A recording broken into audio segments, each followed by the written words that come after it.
మంచిది. దేవుని వాక్యంలో నుండి ఒక మాట మనం జ్ఞాపకం చేసుకుందాం. దైవజనుడు మన యేసుక్రీస్తు ప్రభువును అనుసరించిన శిష్యులలో ప్రముఖమైన దేవుని అనుచరుడు అపొస్తలుడైన పేతురు భక్తుడు వ్రాస్తున్న కొద్ది మాటలు మనం జ్ఞాపకానికి తెచ్చుకుందాం. పేతురు పత్రిక, భక్తుడు దైవజనుడు అపొస్తలుడైన పేతురు గారు వ్రాసిన రెండవ పత్రిక 3వ అధ్యాయము 12వ వచనం చదువుకుందామండి.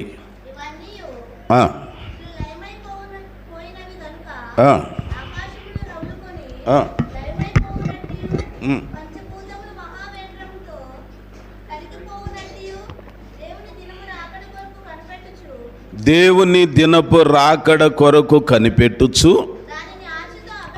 దానిని ఆశతో అపేక్షించుచు మీరు పరిశుద్ధమైన ప్రవర్తనతోనూ భక్తితోనూ ఎంతో జాగ్రత్త గలవారై ఉండవలెను. చాలు. దేవుని వాక్యంలో ఈరోజు ఒక మాట మనం జ్ఞాపకం చేసుకుందాం.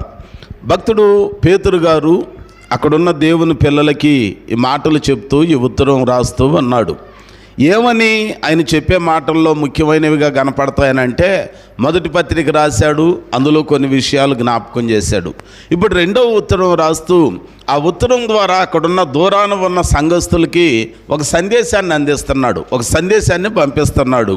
ఏమిటి ఆ సందేశంలో ముఖ్యమైన సారాంశం అనంటే, అనేక మంది అంట దేవునిని తెలుసుకొని మారు మనసు పొంది బాప్తిస్మం పొంది ప్రభు దగ్గరికి వచ్చి కొంతమంది భక్తి జీవితంలో హీనత వచ్చేస్తుంది, భక్తిహీనులుగా మారిపోతున్నారు. అంటే ప్రార్థనలో వెనకబడిపోతున్నారు, పరిశుద్ధత విషయంలో నిర్లక్ష్యంగా ఉంటున్నారు, దేవుని మీద ఆసక్తి విషయం కాస్త తరిగిపోయి నిరాసక్తులుగా మారిపోతున్నారు. ఎందుకని అని అంటే అక్కడ వాళ్ళ జ్ఞాపకం చేస్తున్న మాట ఏంటో తెలుసా? వస్తానన్న ప్రభు ఇంతవరకు రాలేదు. ఎప్పుడో మీరు వెంబడించేటప్పుడు చెప్పాడు కదా, ఆయన అక్రమకారుల చేతికి అప్పగించబడ్డాడు, అన్యాయపు తీర్పును పొందుకున్నాడు, శిలువ మరణం పొందారు, సమాధి చేయబడ్డాడు, 3వ దినాన తిరిగి లేచాడు. లేచిన తర్వాత భూమి మీద 40 రోజులు ఆయా స్థలాలలో వాళ్ళకి కనిపించాడు, పరిశుద్ధులకి కనిపించాడు. కనిపించి 40 రోజుల తర్వాత ఆయన ఒలీవల కొండ మీదకి శిష్యులను తీసుకెళ్ళి ఆయన అంటున్నాడు, నేను తండ్రి వద్దకే వెళుచున్నాను, నేను ఉండే స్థలంలో మీరు కూడా ఉండులాగున మీ కొరకు నేను స్థలం సిద్ధపరచ వెళుతున్నాను, నేను మరలా వచ్చి మిమ్మల్ని తీసుకొని వెళతాను అన్నాడు. ఆ మాట చెప్పిన మాట అందరికీ చెప్పుకుంటూ వచ్చారు. మళ్ళీ వస్తాడు మా బోధకుడు, మళ్ళీ వస్తాడు మెస్సయ్య, మళ్ళీ వస్తాడు లోకరక్షకుడు అని చెప్తా ఉన్నారు. దినాలు గడిచిపోయాయి, సంవత్సరాలు దొరికిపోయాయి, వస్తానన్న ఆయన ఇంకా రాకపోయేసరికి వీళ్ళకి ఏమొచ్చిందనంటే, అవన్నీ జరిగేవి కాదులే, అంతకుముందు చనిపోయిన వాళ్ళు లేవటమే జరగలేదు, మొత్తానికి ఆయన లేచాడు, లేచిన ఆయన పరమునకు వెళ్ళిపోయాడు, మళ్ళీ వస్తానన్నాడు, ఇంతవరకు అడ్రస్ లేదు. కాబట్టి ఇవన్నీ జరిగేవి కాదులే, ఈ భక్తి ఎందుకు, నియమం ఎందుకు, నిబంధనలు ఎందుకు, అంత నిక్కచ్చిగా ఉండాల్సిన అవసరం ఏముంది, కళ్ళు చూసినవన్నీ చేద్దాం, నోటికి కావాల్సినవన్నీ తినేద్దాము, మన చేతులతో చేయాల్సినవన్నీ చేద్దామని అనేక మంది అనుకుంటున్నారు. ఎందుకయ్యా మీరు ఇట్లాగును అనుకుంటున్నారు? ఇంకొంతమంది ఇట్లాగును చేయకపోగా ఏం చేస్తున్నారు అని అంటే, భక్తి విషయంలో నిర్లక్ష్యంగా ఉంటున్నారు. ఎంత నిర్లక్ష్యంగా ఉంటున్నారంటే సంఘంగా కూడుకోవటం కూడా మానేశారంట. ఎందుకని చూడండి ఒకసారి హెబ్రీలకు రాసిన పత్రిక 10వ అధ్యాయములో మనం జ్ఞాపకం చేసుకుంటే 24వ వచనం చదువుకుందాం నాన్న. కొందరు మానుకొనుచున్నట్టుగా సమాసముగా కూడుట మానక. చూసారా, కొంతమంది మానుకుంటున్నారంట సమాజంగా కూడటం అని అంటే సంఘంగా కూడటం. అపోస్తలుల కాలంలో యేసే దేవుని కుమారుడని, ఆయనే లోకరక్షకుడై ఉన్న మెస్సయ్య అని అనేక మందికి చెబితే వాళ్ళందరూ విన్నారు, నమ్మి ఒక్క దినాన్నే పేతురు గారు బోధ చేస్తే 3000 మంది బాప్తిస్మం పొందారు. ఈ బాప్తిస్మం పొందిన పాత వాళ్ళు క్రొత్త వాళ్ళు అందరూ కలిసి ఏం చేస్తున్నారంటే, అపోస్తలుల కార్యాలు 2వ అధ్యాయం 42లో అంటాడు, వీరందరూ అపోస్తలుల బోధ యందును పరిశుద్ధుల సహవాసమందును, రొట్టె విరుచుట యందును, ప్రార్థన చేయుట యందును ఎడతెగక ఉన్నారు. అయితే ఆ భక్తి జీవితం అపోస్తలుల కాలంలో అట్లాగునే ఉన్నది. కొద్ది రోజులు పోయిన తర్వాత ఏమైందనంటే అనుదినము కూడుకునే వాళ్ళు కూడుకోవటం ఏమైపోతున్నారు, మానుకుంటున్నారు. ఎందుకు మానుకున్నారు అనంటే ఆయన పైన చెప్తాడు, కొందరు ఆలస్యమని ఎంచుకొనినట్లుగా ఆయన వాగ్దానమును గురించి ఆలస్యము చేయవాడు కాదు అని చెప్పి ఏమనంటాడో తెలుసా? 23వ వచనంలో అంటున్నాడు హెబ్రీ గ్రంథకర్త, వాగ్దానము చేసిన వాడు నమ్మదగిన వాడు గనుక మన నిరీక్షణ విషయమై మనము ఒప్పుకొనినది గట్టిగా పట్టుకొందుము. కాబట్టి వాగ్దానం చేసిన ఆయన రాలేదులే, వస్తానన్న ఆయన రాలేదులే అని చెప్పి కొంతమంది మరలా భక్తి జీవితాన్ని విడిచిపెట్టి లోకం వైపు చూస్తున్నారట. అందుకని ఇప్పుడు అంటున్నాడు, అయ్యా చాలామంది మానుకుంటున్నారు కూడుకోవటం, చాలామంది ప్రార్థన చేయటం మానేస్తున్నారు, భయం తరిగిపోతుంది, భక్తి తరిగిపోతుంది. కానీ జాగ్రత్త, ఆ దినము సమీపించే కొలది మీరు మానుకొనక మరి ఎక్కువగా లాగున కూడుకోవాలి. కూడుకోవటమే కాకుండా 25వ వచనంలో అంటున్నాడు, ఒకరినొకడు హెచ్చరించుకోవాలి. ఏమని హెచ్చరించాలి? అమ్మా ప్రార్థన టైం అయింది, ఏంటి ఇంకా ప్రార్థనకు రావట్లా? అయ్యా ఈ మధ్య బాగా వెనకబడిపోతున్నావు, వాక్యం వెనకపోతే మనం జాగ్రత్తగా ఉండటం సంగతి దేవుడు ఎరుగో, లోకంలోనికి వెళ్ళిపోతాం. ఎందుకనంటే భక్తుడు అంటాడు, దేవా నీ ఎదుట పాపము చేయకుండానట్లుగా నా హృదయములో నీ వాక్యమును ఉంచుకొని ఉన్నాను. యవనస్తులు దేని చేత తమ నడతను శుద్ధి చేసుకుంటారు? నీ వాక్యమును జాగ్రత్తగా చూచుకొనుట వలనే కదా అని అంటారు. అంటే ఇప్పుడు మనం ఏం చేయాలి? ఎవరన్నా వాక్యం చదవనోళ్ళు ఉంటే, ఎవరన్నా వాక్యం విన్నోళ్ళు ఉంటే, ఎవరైనా ఇదివరకు బాగా ప్రార్థన చేస్తే ఇప్పుడు ప్రార్థన చేయటం మానేసిన వాళ్ళు ఉంటే నువ్వేం చేయాలి? వాళ్ళని హెచ్చరించాలి. హెచ్చరించడం అని అంటే ఏమని? అయ్యా ఆలస్యం అని అనుకున్నాయి, నువ్వు దేవునికి దూరం అవుతున్నావేమో, కాస్త జాగ్రత్త. దేవుడు మనకు మేలు చేశాడు, దేవుడు మనకు ప్రాణం ఇచ్చాడు, దేవుడు మనకు తినటానికి ఇచ్చాడు, ఉండటానికి ఇచ్చాడు, అవయవాలన్నీ భద్రంగా ఉంచాడు. కాబట్టి మనం దేవుని సన్నిధిలో కూడుకోవాలి అని ఇతరులను నువ్వేం చేయాలట? హెచ్చరించాలి. హెచ్చరించుచు ఆ దినము సమీపించడం మీరు చూచిన కొలది మరీ ఎక్కువగా అలాగున చేయాలి. ఎలాగున చేయాలి? కూడుకోవటం చెయ్యాలి, కూడుకోవటం చెయ్యాలి. రాకడ దినం సమీపించింది. ఎట్లాగూ తెలిసండి రాకడ దినం సమీపిస్తుందన్నానంటే యేసయ్య చెప్తాడుగా, అయ్యా మరి నువ్వు మళ్ళీ వస్తానన్నావు, నువ్వు వచ్చే విషయం మాకు ఎట్ట తెలుసయ్యా? ఏ రోజు వస్తావు? తిథులు, నక్షత్రాలు, వారాలు, వర్జాలు ఏమైనా చెబుతావా అని అంటే అప్పుడు యేసయ్య ఒక్క మాట అంటాడు, అబ్బాయ్ కాలాలు సమయాలు నా వశములో లేవు. ఎవరి వశంలో ఉన్నవి అవి? పరమందున్న తండ్రి వశములో ఉన్నాయి. మరి ఎట్లాగునయ్యా మాకు తెలిసేది అని అంటే, నా రాకడకు ముందు కొన్ని గుర్తులు మీకు చెబుతా. ఏంటవి అనంటే అక్కడక్కడ కరువులు కలుగుతాయి. కలిగినాయా లేవా? భూకంపాలు వస్తాయి, వచ్చాయా లేవా? ఆ మధ్య గండేపల్లి నందిగాం దగ్గర హైవే మీదకి వచ్చారంట అర్ధరాత్రి. ఎందుకని అని అంటే పోయిన సంవత్సరం అంత ముందు సంవత్సరం. ఎందుకని అని అంటే, అమ్మో ఇళ్లలో ఉన్న బీరువా డాన్స్ చేస్తుందండి, పైన పెట్టిన స్టీల్ బిందులు రిధంపేటలాగా సౌండ్ చేస్తున్నాయండి. తుళ్ళిపళ్ళు వేసేసరికి మాకు అర్థమైంది ఏంటనంటే భూకంపం వచ్చేసిందని. అందుకని ఎక్కడ కూలి మా మీద పడిద్దో మేము చచ్చిపోతాము అని చెప్పి ఇల్లు వాకిళ్ళు వదిలిపెట్టి రోడ్ల మీదకి వచ్చారు. భూకంపాలు వస్తున్నాయా లేదా? భూమి కంపిస్తుంది, అక్కడక్కడ కరువులు కలుగుతాయి, భూకంపాలు వస్తాయి. అంతేకాకుండా ఒకరంటే ఒకరికి పడని రోజులు వస్తున్నాయి. ఒకే ఇంట్లో ఒకళ్ళంటే ఒకళ్ళకి పడిన పరిస్థితులు వస్తూ ఉన్నాయి. అందుకని ఆయన అంటున్నాడు, ఆ దినము సమీపించిన కొలది అనంటే గుర్తులన్నీ మనకి నెరవేరుతున్నాయి గనుక కరువులు వస్తున్నాయి, భూకంపాలు కలుగుతున్నాయి, అక్రమం విస్తరించిపోయింది, ప్రేమ చల్లారి పోయింది. ఇదన్నీ దేనికి గుర్తులు అన్నానంటే రాకడకి గుర్తులు, రాకడకి గుర్తులు.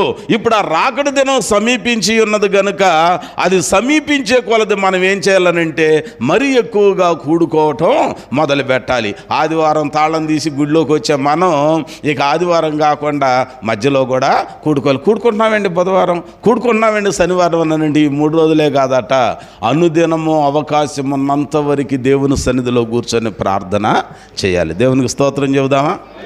ఇంకోసారి చెబుదామా? అంతేగాని వాక్యానికి భిన్నంగా మనం ఏం చేసినా మనకు మేలు కలగదు. ఆ దినము సమీపించటం మీరు చూచిన కొలది మరీ ఎక్కువగా సమాజంగా కూడుకుంటూ ఉండాలి అని ఏమంటున్నాడు?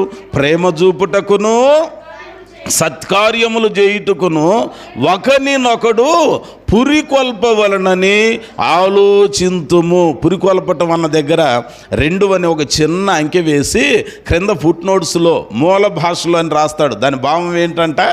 రేపవలనని. ఏంటిదంట? పురికొల్పటం అని అంటే ఏంటి? రేపటం అన్నానంటే పొయ్యిలో కట్టెలెట్టి బాగా మండిపోయి కొద్దిసేపటి తర్వాత ఆరిపోయితే దాన్ని పురికొల్పటం అని అంటే ఏం చేస్తాం? పక్కన ఉన్న ఊదురు గొట్టం తీసుకొని ఊదుతూ ఉంటాం. ఇప్పుడు వాళ్ళకి ఏం తెలుసు? గ్యాస్ పొయ్యిలు తెలుసు, కరెంటు పొయ్యిలు తెలుసు, మనకంటే తెలుసుగా. ఏమండి, ఆ పుల్లల పొయ్యి ఆరిపోయేటప్పుడు ఊదురు గొట్టం తీసుకొని కాస్త గాలిని మనం ప్రవేశింపజేస్తే ఆ నివురు గప్పిన నిప్పు కాస్త బయటకు వచ్చేసిద్ది, గనగన మండటం మొదలుపెట్టిద్ది. ఎందుకు మీకు మధ్య మధ్యలో కోటాలు? ఎందుకు ఒక 3 రాత్రులు కోటాలు ఆ మధ్య వేసుకున్నాము? ఎందుకు మధ్యలో ఏదో ఒక విధంగా కుటుంబ ప్రార్థన, యవనస్తుల కోటము, స్త్రీల కోటము, అందరి కోటం, కొందరు కోటం, ఎందుకు వచ్చిన గోల ఇది అని అంటే మనల్ని పురికొల్పటానికి. దేవునికి స్తోత్రం. రేపబడాలి, మండించబడాలి, ఆరిపోయే జీవితాలు వెలుగుతూ ఉండాలి అనంటే దేవుని సన్నిధిలో మనం తప్పక మానక కూడుకునేవారిగా ఉండాలి. అందుచేత పేతురు భక్తుడు ఇక్కడ జ్ఞాపకం చేస్తూ అంటున్నాడు, అయ్యా ఆ దినము సమీపించుచున్న కొలది మీరేం చేయాలనంటే దేవుని దినపు రాకడ కొరకు దానిని ఆశతో అపేక్షించుచు కనిపెడుతూ ఉండాలంట. ఏం చేయాలంటండి? కనిపెట్టాలి. దేన్ని కనిపెట్టాలి? మనం దేని కొరకు కనిపెట్టాలి అని అంటే రాకడ కొరకు, యేసయ్య రాకడ కొరకు మనం కనిపెట్టేవారిగా ఉండాలి. యేసయ్య రాకడ కొరకు కనిపెట్టేవారిగా ఉండాలి.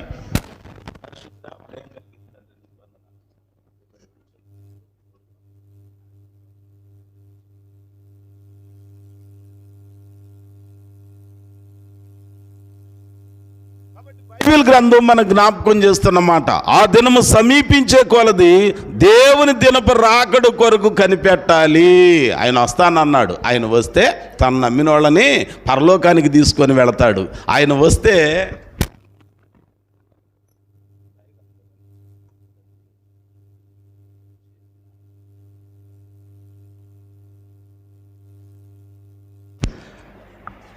బైబిల్ గ్రంథం గుర్తు చేస్తుంది, దేవుని దినపు రాకడ కొరకు కనిపెట్టాలి. మనం దేని కొరకు కనిపెడుతున్నాం? అనేకమైన వాటి కొరకు కనిపెడతారు. కనిపెట్టాలి. దేని కొరకు మనం కనిపెట్టాలనంటే రాకడ కొరకు కనిపెట్టాలి. మనం అందరం ప్రార్థనకి వెళ్ళేవాళ్ళు, ఏమండి మీరు ప్రార్థనకి వెళ్తున్నారు, ప్రతి ఆదివారం మధ్యలో 2-3 రోజులు కూడుకుంటున్నారు, ప్రార్థన చేస్తున్నారు, అక్కడికి వెళ్ళరు, ఇక్కడికి వెళ్ళరు, అవి చేయరు, ఈ చేయరు, వాక్యానుసారంగా నడుస్తున్నామని పవిత్రంగా పథ్యంతో కూడిన బ్రతుకుతున్నారు. ఏంటబ్బాయి దీని ద్వారా మీకు లాభం అని అంటే, ఏం లేదయ్యా, మా ప్రభు మరలా వస్తాడు. వచ్చినప్పుడు ఎవరైతే పథ్యంతో కూడిన బ్రతుకుతున్నారో వాళ్ళని తీసుకొని వెళతాడు. బాప్తిస్మం పొందిన వాళ్ళందరిని కాదు, అర్థమైందా? బాప్తిస్మం పొందిన వాళ్ళందరినీ కాదంట, ఆయనకి ఇష్టమైన జీవితం జీవించుచున్నారు, వాక్యాన్ని విని దాని చొప్పున ఎవరైతే బ్రతుకుతున్నారో అటు వారందరిని దేవుడు తనతో కూడా తీసుకువెళతాడు. ఎత్తబడతారు. ఇక విడవబడిన వాళ్ళ పరిస్థితి ఏమైందనంటే, విడవబడితే 7 ఏండ్లు లోకం మీదకి శ్రమ రాబోతుంది. ఆ తర్వాత ఎత్తబడిన వాళ్ళేమో దేవునితో 7 ఏండ్లు విందులో ఉంటారు. కాబట్టి ఆ తర్వాత పరలోక రాజ్యంలో మనకి చోటు దొరుకుతుంది. ఎందుకయ్యా మనం రాకడ కోసం ఎదురు చూస్తుంది? ఎప్పుడయ్యా నువ్వు వచ్చేది? నీ రాకడ వస్తే మాకు బాగుండయ్యా అని మనం అందరం దేని కొరకు ఆయన రాకడ కోసం ఎదురు చూస్తున్నామంటే, బాధలు ఉండవు, కష్టాలు ఉండవు, ఇబ్బందులు ఉండవు. బాధలు పడలేక ఏదో ఒకటి వేసుకొని ఆత్మహత్య చేసుకున్నాం అనుకోండి, ఆత్మహత్య చేసుకున్న వాళ్ళ ఆత్మల నరకానికి వెళ్తాయి కానీ పరలోకానికి వెళ్ళవు. అందుకనే బాధల్లో కూడా దేవుణ్ణి ఎరిగిన వాళ్ళు ఏం చేయాలనంటే ఎదురు చూడాలి. ఎవరి కోసం? రాకడ కోసం. రాకడ సమయంలో మనకున్న బాధలన్నిటిలో నుంచి మనము విడిపించబడతాం. ఎదురు చూస్తున్నాం, మంచిదే. ఎదురు చూసిన మనం ఆ పరలోక రాజ్యంలో చేరాలి అని అంటే మనకు కొన్ని లక్షణాలు కావాలి. ఏంటి అవి అనంటే అందులో చెప్తున్నాడు పేతురు భక్తుడు రాస్తున్న ఆ 2వ ఉత్తరం 3వ అధ్యాయంలో 12వ వచనంలో అంటున్నాడు. ఏమని అంటున్నాడంట? మీరు పరిశుద్ధమైన ప్రవర్తనతోనూ భక్తితోనూ ఎంతో జాగ్రత్త గలవారై ఉండాలి. అంటే యేసయ్య వచ్చిన తర్వాత ఆ రాకడ సమయంలో నీవు నేను ఎత్తబడి పరలోకంలో చోటు చేసుకోవాలి. మన ఆత్మను నరకంలో నుంచి తప్పించబడాలనంటే మారు మనసు పొంది బాప్తిస్మం ఒకటి పొందితేనే చాలదట. మారు మనసు పొంది బాప్తిస్మం పొందిన మనమాట బ్రతుకుచున్న బ్రతుకు కాలములో మన ప్రవర్తన ఎట్లాగ ఉండాలంటే అండి పరిశుద్ధమైనదిగా ఉండాలి. మన ప్రవర్తన ఎట్లాగున్నది? ప్రవర్తన అంటే నడవడి అనంటే లోకంలో నువ్వు చేసే తీరుతెన్నులు. మన ప్రవర్తన ఎట్లాగున్నది? రాకడ సమయంలో ఎత్తబడ్డ నా ప్రవర్తన ఎట్టుంటే నీకెందుకు, నా ఇష్టం, నేనేంటో నాకు తెలుసులే, నా దేవునికి తెలుసులే అనుకుంటే ఎవరిదో వాళ్ళకి తెలిసే కాడికి వాటిల్లో బైబిల్ ఇయటం ఎందుకు? దేవునికి స్తోత్రం చెప్పండి. దేవునికి సరిపడినట్లుగా ఉండాలి. ఏమండి?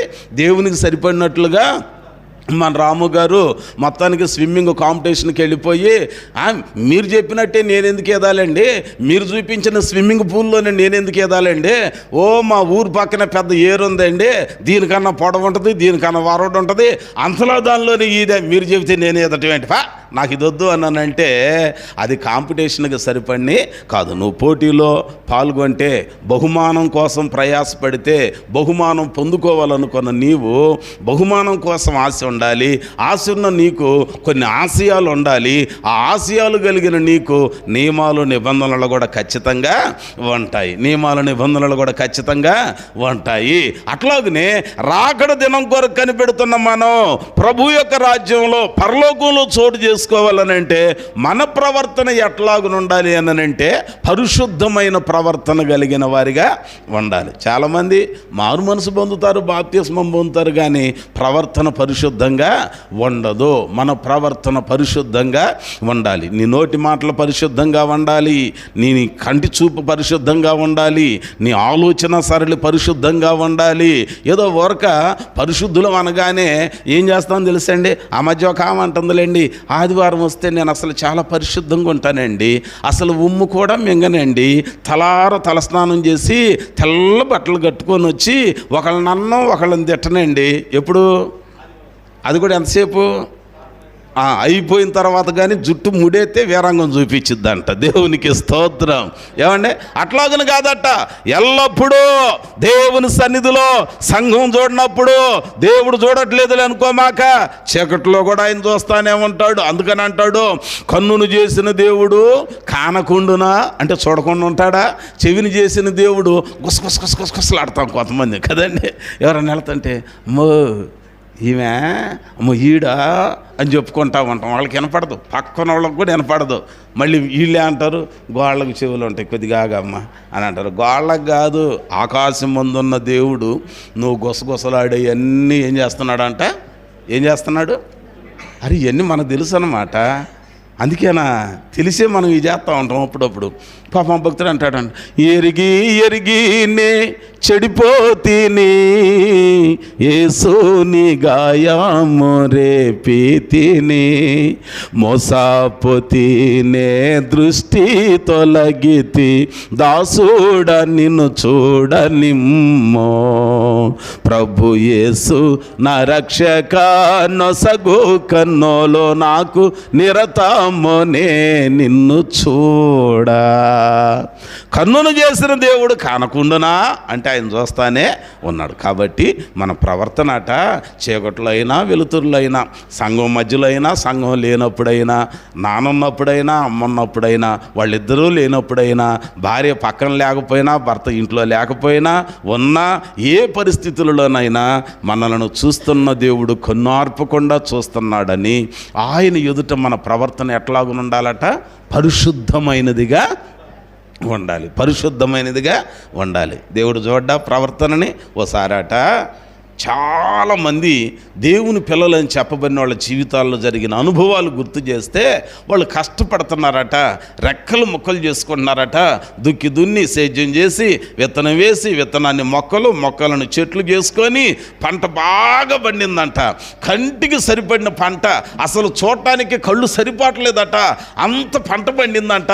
తీరా పంట పండిన తర్వాత చేతికి అందకుండా పసరు పురుగులు చీడ పురుగులు తినేస్తున్నాయంట. కష్టపడి రూపాయి సంపాదిస్తున్నారంట, సంపాదించిన రూపాయినట ఎడాపెడా తినకుండా ఏ రోజు ఎట్ట ఉంటుందో ఎందుకైనా మంచిది ఓ రూపాయికి కూడబెట్టి దాచి పెడదామని చెప్పి భద్రంగా ఆ రూపాయిని ఎక్కడ పెడుతున్నారంటే సంచిలో వేసుకుంటున్నారంట. తీరా చూస్తే వాళ్ళ సంపాదన ఏమైందో తెలుసా? చినిగిపోయిన సంచిలో వేసినట్టుగా జారిపోతున్నాయి అంట. ఇప్పుడు అన్నీ ఇగో ఇట్లా నోట్లు వస్తున్నాయిగా.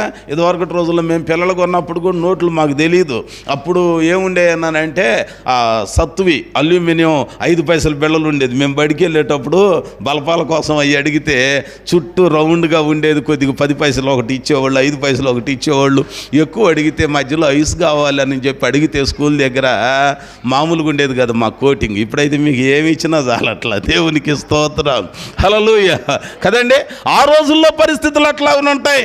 ఇంకా మాకు ముందుగా రాగి నాణ్యాలు ఉండేయంట. అణాలు, అర్ధనాలు, బేడాలు, దమ్మిడీలు మాకు తెలియదులే, నేను చూడలేదు. కాకపోతే అక్కడ దొరికితే చూపించేవాళ్ళు. ఏంటి నాయనమ్మ ఇవ్వనండి చెప్పేది. అయ్యా ఇదే కాణీలయ్యా, అర్ధనాలయ్యా, బేడాలయ్యా అని చెప్పేవాళ్ళు. మాకు తెలిసింది ఏంటంటే పైసల వరకే తెలుసు, మాకు ఆ కొలమానం మిగిలిన తెలియదు. ఆ రోజుల్లో ఎంత గొప్పోడైనా నాణ్యాలు మొత్తానికి సంచిలో పోసుకొని, వ్యాపారస్తులు కూడా సొమ్ము సంచి అని అంటారు, ఒక సంచి తీసుకొని సంచిలో నాణ్యాలన్నీ పోసుకొని వెళ్ళేవాళ్ళట. అలాంటి పరిస్థితులలో ఈ దేవుని పిల్లలు కూడా అట ఇక బాధపడుతున్నారంట. ఏడుస్తా దేవుణ్ణి అడుగుతూ ఉన్నారంట. ఏంటి సంగతి? మా జీవితం ఎట్ట అయిపోయింది, మేము మారు మనసు పొందిన వాళ్ళం కదా, నీ పేరు పెట్టబడిన వాళ్ళం కదా, దేవుని పిల్లలని మాకు పేరు ఉంది కదా, మేము వేరొక దాని జోలి వెళ్ళం కదా, మీరు తప్ప మాకు దేవుడు లేడు కదా, ఏంటి భగవంతుడా మా జీవితం ఎట్ట చేశావు, ఎందుకు మేము ఎంత తిన్నా ఆకలి తీరకుండా అయిపోతుంది, మేము సంపాదించి దాచిపెడదాం అనుకుంటే చినిగిపోయిన సంచిలో నాణ్యాలు పోస్తే మాకు తెలియకుండా రాలిపోయినట్టుగానే అయిపోతుంది, ఏంటి మా సంగతి, నువ్వు మా పక్షాన ఉంటే మాకు ఇట్లా జరిగిద్దా అని చెప్పి అడుగుతా ఉంటే అప్పుడు దేవుడు అంటున్నాడంట ఒక చక్కని మాట. చూడండి, హగ్గయి గ్రంథము 775 పేజీ, 775 పేజీ ఒకసారి చూద్దామండి.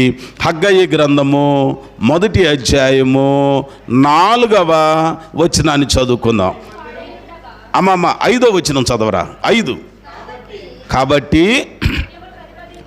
సైన్యములకు అధిపతియగు యెహోవా సెలవిచ్చున్నది ఏమనగా, మీ ప్రవర్తనను గూర్చి దేని గురించి ఆలోచించాలంట? ఎవరి గురించి చెప్తున్నాడు? ఇశ్రాయేలీయులు. ఎవరండి వీళ్ళు? ఇశ్రాయేలీయులు అని అంటే దేవుని పిల్లలు అంటే మన భాషలో మారు మనసు పొందినోళ్ళం, బాప్తిస్మం పొందినోళ్ళం, నిబంధనలోనికి వచ్చినోళ్ళం, ప్రభు బలలో చేతులు వేసేవాళ్ళం.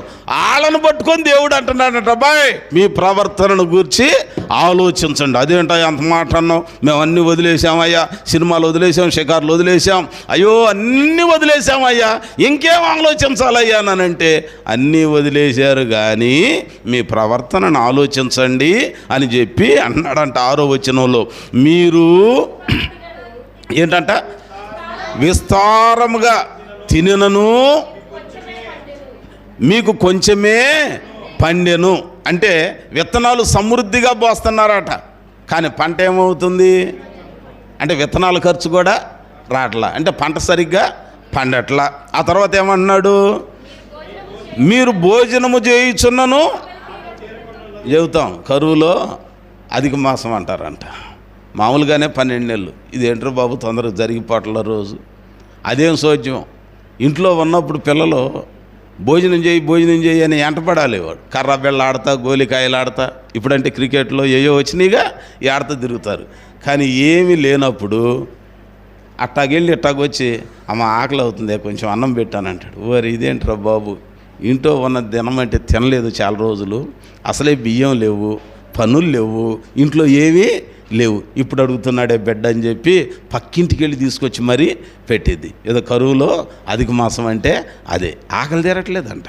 ఎంత తిన్నను మీకు ఆకలి తీరకయున్నది, ఎంత తాగినను దాహం తీరకయున్నది, బట్టలు కప్పుకొనుచున్నను చలి ఆగుకొన్నది. పనివారు కష్టము చేసి జీతము సంపాదించుకొనినను జీతము చినిగిపోయిన సంచిలో వేసినట్టుగా ఉన్నది.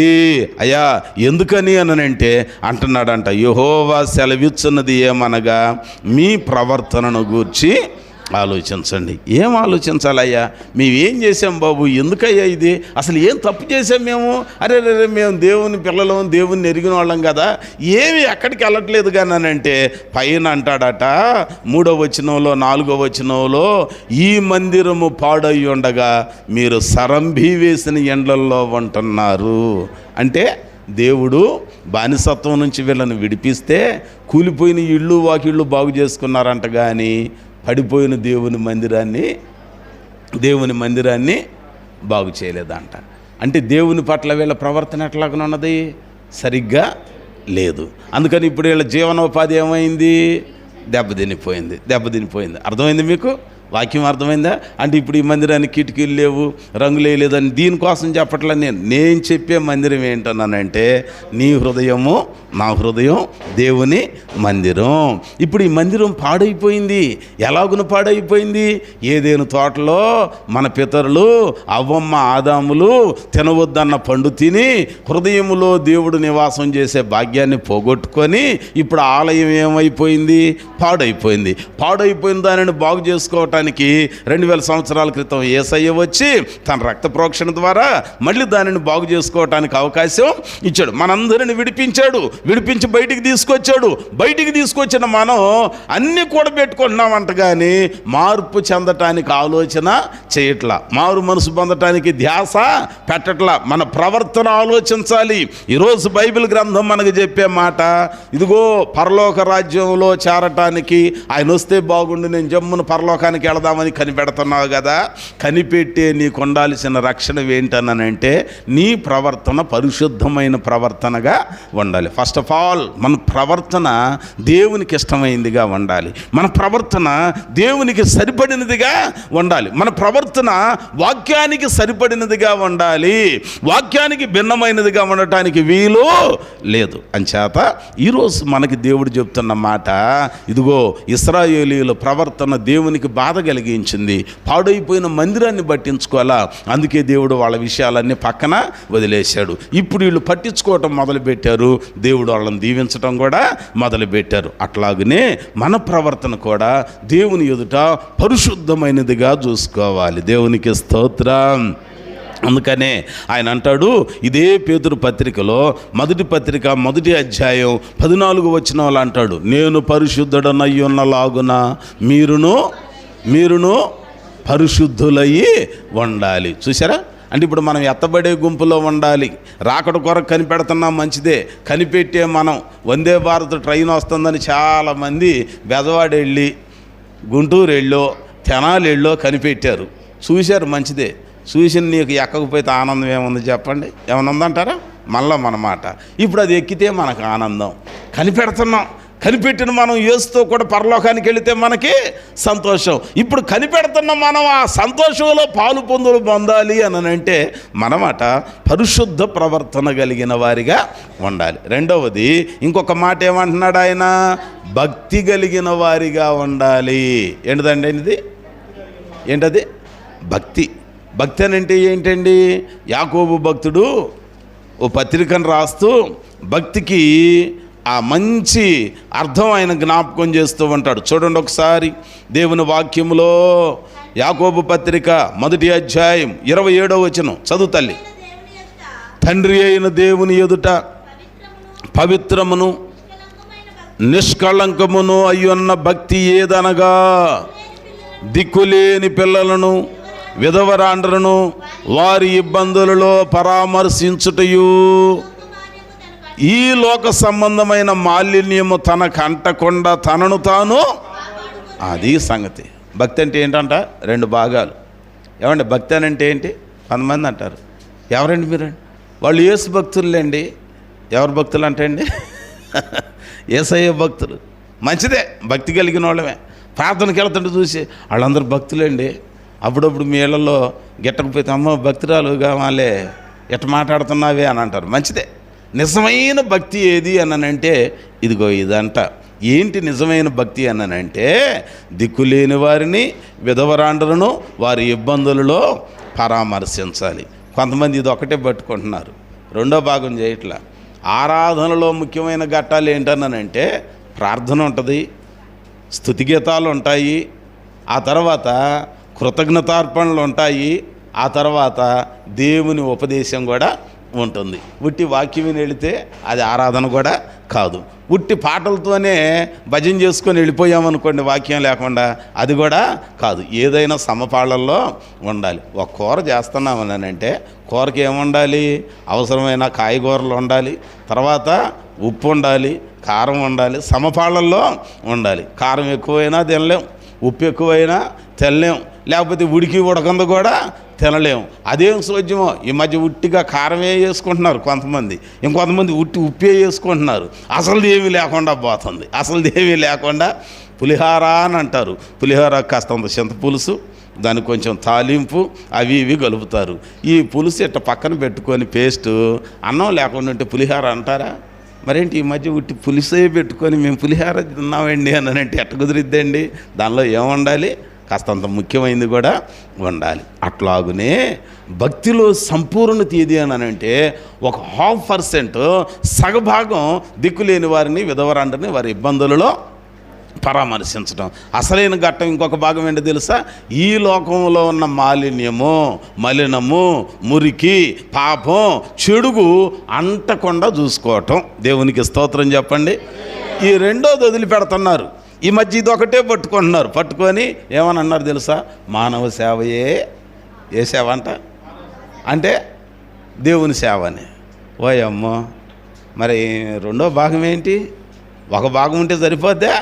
చాలదు, రెండో భాగం కావాలి. అది వదిలిపెడుతున్నారు. ఇది కాకుండా ఇంకా అంటున్నారు ప్రార్థించే పెదవుల కన్నా ఈ మాత్రం ఎవరికి తీసుకోవటమే. ఇది వన్ వే ట్రాఫిక్కే. ఎవరికి ఎవడు ఎప్పుడు చూసినా ఇత్తే ఈ జీవితాంతం అంతే. ఇట్ట పెట్టడమే కానీ ఇట్ట మాత్రం ఉండదంట. కాదు, దేవుని వాక్యం చెప్పేది అవి చెయ్యాలి. అందుకని యేసయ్య అంటాడు వాటిని మానక ఇదిగో వీటిని కూడా చెయ్యండి. అవి చెయ్యాలి. మంచిదే, నువ్వు పేదవాడివే, నీకన్నా పేదవాడిని కనపడినప్పుడు నీ దగ్గరున్న 2 అంగీలలో ఒక అంగీ వానికి ఇవ్వు. నీ దగ్గర 2 పూటలు తినటానికి ఉంటే అసలు ఏమీ లేని వాడికి ఒక పూట పెట్టు. అది దేవునికి ఇష్టం. భక్తిలో అదొక భాగము. దానిలో ఇంకొక భాగం ఏంటి? అది సంపూర్తి కావాలనంటే ఏంటనంటే ఈ లోక సంబంధమైన మాలిన్యము తనకు అంటకుండా ఎవరు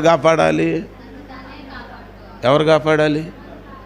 అంతేగాని నువ్వు బార్లో బీర్ బాటిల్ గ్లాసులో పోసుకొని తాగుతావంట. ఎలైజా పాస్టర్ గారు చెప్పారులే, దేవుడే కాపాడతాడు వచ్చి అని అంటే ఆయన వచ్చి నీ చేతులు గ్లాస్ తీసుకొని గోడకేసి కొట్టి, నా కుమారుడా, మరి నా బిడ్డ, ఇది అపవిత్రమైంది, నువ్వు ఇటు చేయకూడదయ్యా అని చెప్పి ఆయన ఏం తీసుకురాడు. వాక్యం విన్న తర్వాత ఎవరిని కాపాడుకోవాలి? నిన్ను నువ్వే, నన్ను నేనే. తెలియకముందు వేరు, వాక్యం అర్థమైందిగా, ఇక దాని జోలి మనం వెళ్ళనే. చిన్నపిల్లలప్పుడు ఏం చేసేవాళ్ళం?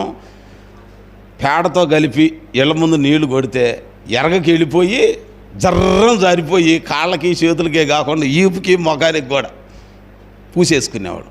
ఇప్పుడు నువ్వు అట్లా వెళ్తావా? మళ్ళీ మనమాట ఎవరన్నా వెళ్ళే వాళ్ళు ఉంటే చెప్పండి, నేను లైవ్లో వీడియో తీసుకుంటా. వెళ్తారండి? అప్పుడు నీకు తెలియదు, కానీ ఇప్పుడు నీకు తెలిసింది. అడుగేం చేస్తావు? అసలు అడిగేస్తానే మాకేం తెలియదు అన్నట్టుగా ముక్కు మూసుకొని చేస్తాం. కాబట్టి మనం ఎట్లాగున ఉండాలి అనంటే దేవుని సన్నిధిలో, దేవుని ఎదుటంట మన పరిస్థితులు ఎట్లాగున ఉండాలనంటే మన భక్తి జీవితంలో సంపూర్ణత ఏది అనంటే మనల్ని మనం పవిత్రులుగా కాపాడుకోవటం. అంచేత బైబిల్ గ్రంథం మనకి చెప్పే మాట, ఆ దినపు రాకడ కొరకు కనిపెట్టుచున్న మీరు పరిశుద్ధమైన ప్రవర్తనతోనూ, రెండవది భక్తితోనూ జాగ్రత్త, ఎంతో జాగ్రత్త గలవారై ఉండాలి. ఆ పక్కనే ఇంకొక మాట అంటాడు 2వ పేతురు పత్రికలోనే 14వ వచనం చూడండి. మనం చదువుకున్న 3వ అధ్యాయం 14వ వచనం చూడండి, ముగించుదాం. ప్రియులారా, వీటి కొరకు మీరు కనిపెట్టువారు గనక. ఏటి కొరకు? 13లో చెబుతాడు, క్రొత్త భూమి క్రొత్త ఆకాశం. క్రొత్త భూమి క్రొత్త ఆకాశం అంటే ఇవన్నీ లయమైపోతాయి, కంటికి కనపడేవన్నీ లయమైపోతాయి. మనం చూస్తున్న ఇవన్నీ కనపడకుండా మనం వినేవి కనబడే క్రొత్త భూమి క్రొత్త ఆకాశం కొరకు కనిపెడుతున్న మీరు పరిశుద్ధమైన ప్రవర్తనతోనూ భక్తితోనూ మెసలటమే కాకుండా ఎట్లాగునుండాలి అనంటే శాంతము గలవారై ఉండాలి. ఇంకొక పని ఏం చేయాలంట?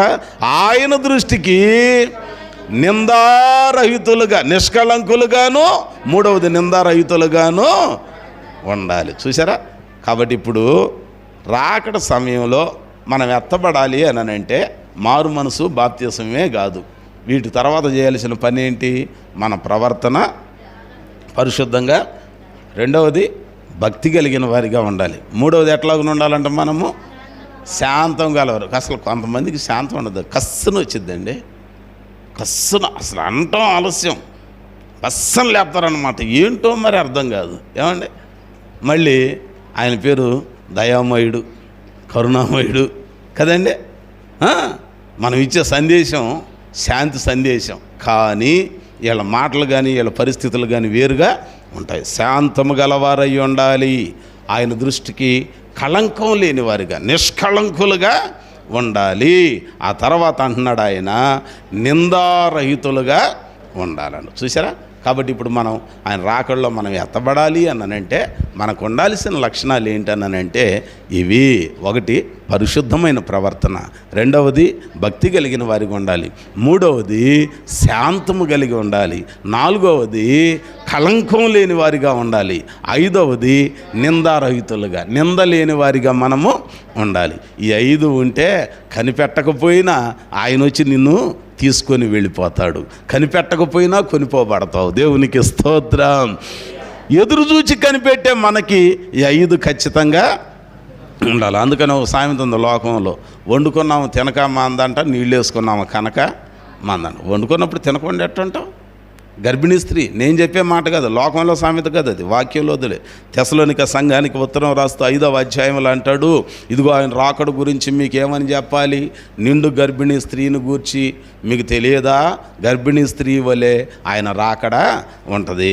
నెలలు నిండిన తర్వాత ఈరోజు ప్రసవించిద్దో రేపు ప్రసవించిద్దో ఎవరు చెప్పలేరు, కానీ ప్రసవించడం ఖాయం. నొప్పులు ఎప్పుడో తెలియదు. ఒక్కోసారి 8వ నెలలో హడావుడి చేస్తారు, తీరా హాస్పిటల్కి తీసుకెళ్తే జగేపేట దాకా అవే మామూలు వేడి నొప్పులండి అని అంటారు, తీరా మళ్ళీ వెనక్కి వచ్చేస్తాం.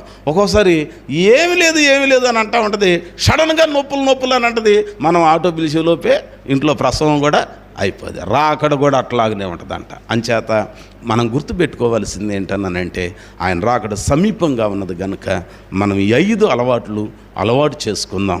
కూర్చున్న మన జీవితంలో దేవుని మాటలు విన్న మన బ్రతుకులో ఈ 5 అలవాటు చేసుకుంటే రాకడ సమయంలో ఎత్తబడే గుంపులో ఉంటాం, పరలోకంలో చోటు చేసుకుంటాం. ఈ 5 సంగతులు మర్చిపోయి కొంతమంది సంఘంగా కూడుకోవటం మానుకుంటున్నారు, ప్రార్థనకి ఎడమవుతున్నారు, భక్తి జీవితానికి ఎడమవుతున్నారు, శాంతాన్ని కోల్పోతున్నారు, కోపిష్ఠులుగా మిగిలిపోతున్నాం. కానీ ఈరోజు వాక్యం చెప్తుంది, శాంతం కలిగిన వారిగా కూడా మనము ఉందాం, నిందలేని వారిగా మనం ఉందాం, యథార్థ హృదయులుగా మనం ఉందాం, ఆయన రాకడలో ఎత్తబడే గుంపులో ఉందాం. ఆ రీతిగా మనం ఉండటానికి ప్రభు మాటలు మనకు సహాయం చేయునుగాక. దేవుడి మాటలు మన వినికిడిలో ఫలింప చేయునుగాక. ప్రార్థన చేసుకుందాం, అందరం తలలు వంచుదాం. ఒక్క నిమిషం ఈ దినాన విన్న దేవుని వాక్యమును బట్టి ప్రభు సన్నిధిలో శ్రేష్టమైన మాటలను మనం ఆలకించాం. ఆయన అంటున్నాడు, ప్రభు దినపు రాకడ కొరకు కనిపెట్టుచున్న మనకు ఉండాల్సిన లక్షణాలు 5 ఆయన జ్ఞాపకం చేస్తున్నాడు. నీ ప్రవర్తన ఎట్లాగునున్నది? పరిశుద్ధంగా ఉంటుందా? దేవునికి ఇష్టమైందిగా ఉంటుందా? దేవునికి ప్రీతికరమైందిగా ఉంటుందా? రెండవది, భక్తి కలిగిన వారిగా మనం ఉండాలి. భక్తిలో ఈ లోక మాలిన్యం మనం కంటకుండా దేవుని వాక్యం చేత మనల్ని మనం భద్రంగా కాపాడుకోవాలి. యేసు రక్తం ప్రతి పాపము నుంచి మనలను పవిత్రులను చేస్తుంది. అయితే రక్షింపబడిన తర్వాత, ప్రభువులోనికి వచ్చిన తర్వాత దావీదు భక్తుడు చెప్పినట్లుగా, నేను పాపము చేయకుండానట్లుగా నా హృదయములో నీ వాక్యమును ఉంచుకొని ఉన్నాను. ఎంత మంచి మాట. కనుక భక్తిలో ఒక భాగం ఇతరులకు ఉపయోగపడటం, సహాయం చేయటం. రెండవ భాగం పవిత్రులుగా మనం ఉండటం. దేవుని సన్నిధిలో, దేవుని పనికి, మందిరానికి, హృదయం అనే ఆలయానికి, దేవుని సన్నిధిలో ఓ సిద్ధపాటు కలిగి మార్పు చెందేవారిగా ఉంటే అప్పుడు మన ప్రవర్తన సరైంది, దేవునికి ఇష్టమైంది. మార్పు చెందిన తర్వాత శాంతం కలిగిన వారిగా ఉండాలి, కళంకం లేని వారిగా ఉండాలి, నిందలు లేని నిందారహితులుగా ఉండాలి. నోవహును గురించి అంటున్నాడు, ఈ తరము వారిలో నీవు నిందారహితుడుగా కనబడ్డావు. ఎంత మంచి మాట. ప్రార్థన చేసుకుందాం. పరిశుద్ధుడా, ప్రేమ కలిగిన మా తండ్రి, జాలి కలిగిన మహోన్నతుడా, మీకు వందనాలు. ఇదేనా మీరు ఇచ్చిన శ్రేష్టమైన మాటల కొరకు వందనాలు. విన్న వాక్యం ప్రతి వారి వినికిడిలో ముద్రించండి, నీరు కట్టి ఫలింపచేయండి. మీ కాపుదల, మీ భద్రతను దయచేయండి.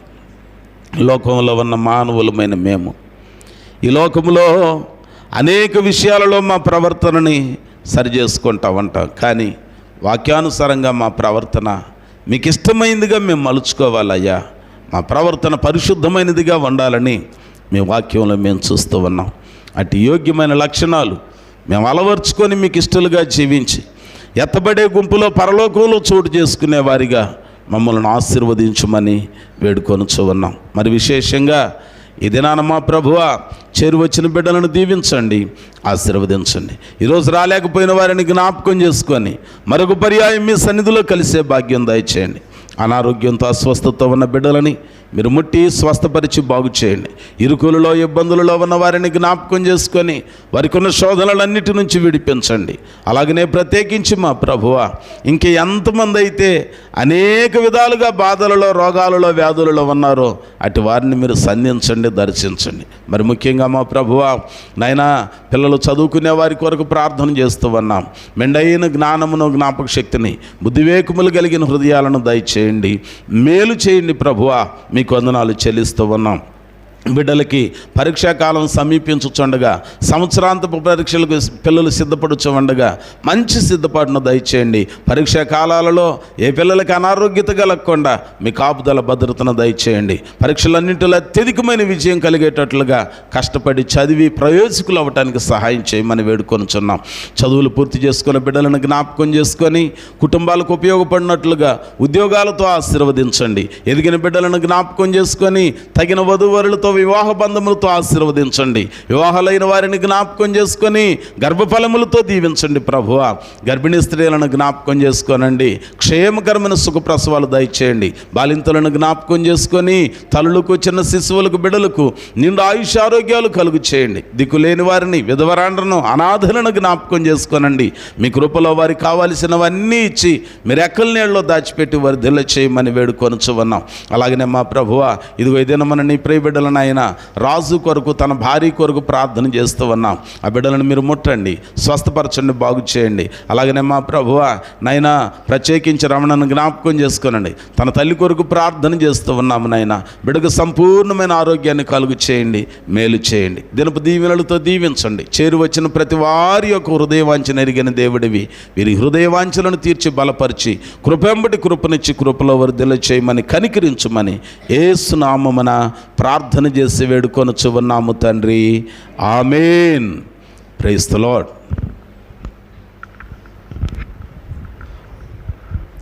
దయచేసి ఒక పాటను పాడుతూ ఉండగా శ్రేష్టమైనటువంటి కానుకలను సమర్పించుకొని ముగింపు ప్రార్థన ఆశీర్వాదం తీసుకొని